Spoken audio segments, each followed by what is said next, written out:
गांधींसोबत ठाकरेंची dinner diplomacy. Thackeray मवियातून बाहेर पडणार। इंडिया आघाडीच्या बैठकीनंतर घेणार निर्णय।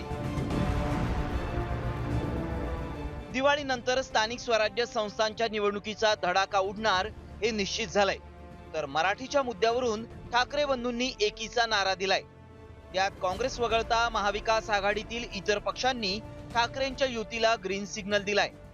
मात्र दिल्लीतल्या बैठकीनंतर उद्धव ठाकरे इंडिया आघाडीत राहणार की नाही हे स्पष्ट होण्याची शक्यता आहे। मनसेला सोबत घेण्यासंदर्भात काँग्रेस आणि इतर पक्षांची भूमिका काय?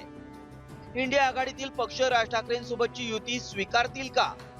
काँग्रेसचा विरोध झाल्यास उद्धव ठाकरे भावासाठी इंडिया आघाडीतून बाहेर पडणार का? लोकसभा निवडणुकीच्या निकालानंतर इंडिया आघाडीची बैठकच झाली नाही।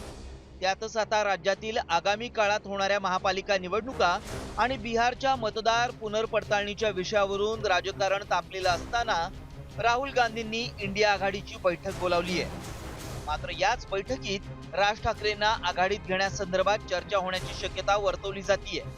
मात्र राज ठाकरेंसाठी होकार दिला तर काँग्रेसची कशी कोंडी होऊ शकते ते देखील पाहूया। राज ठाकरेंच्या मराठी अस्मितेच्या मुद्द्यामुळे उत्तर भारतीय मतं दुरावण्याची भीती आहे। आक्रमक हिंदुत्वामुळे पालिका निवडणुकीत मुस्लिम मतं दुरावण्याची शक्यता आहे। राज ठाकरेंच्या खळखट्याकला काँग्रेसचा विरोध आहे।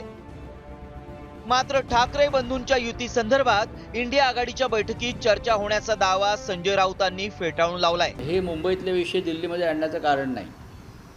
मुंबईतले विषय किंवा महाराष्ट्रातले विषय महाराष्ट्रामध्ये आम्ही चर्चेनं सोडवू। आमच्यात तेवढी क्षमता सर्व महाविकास आघाडीतल्या नेत्यांमध्ये आहे। त्यासाठी आम्हाला दिल्लीत येऊन चर्चा करण्याची आणि विशेषतः इंडिया ब्लॉकमध्ये चर्चा करण्याची तशी आवश्यकता नाही। खासदारांसोबत बैठक, राहुल गांधींसोबत डिनर डिप्लोमसी आणि इंडिया आघाडीच्या बैठकीसाठी उद्धव ठाकरे दिल्ली दौऱ्यावर आहेत। मात्र इंडिया आघाडीच्या नेत्यांना राज ठाकरेंना सोबत घेण्याचं महत्त्व पटवून देणार की एकमत न झाल्यास थेट भावासाठी इंडिया आघाडीतून बाहेर पडणार याकडेच राज्याचं लक्ष लागलंय।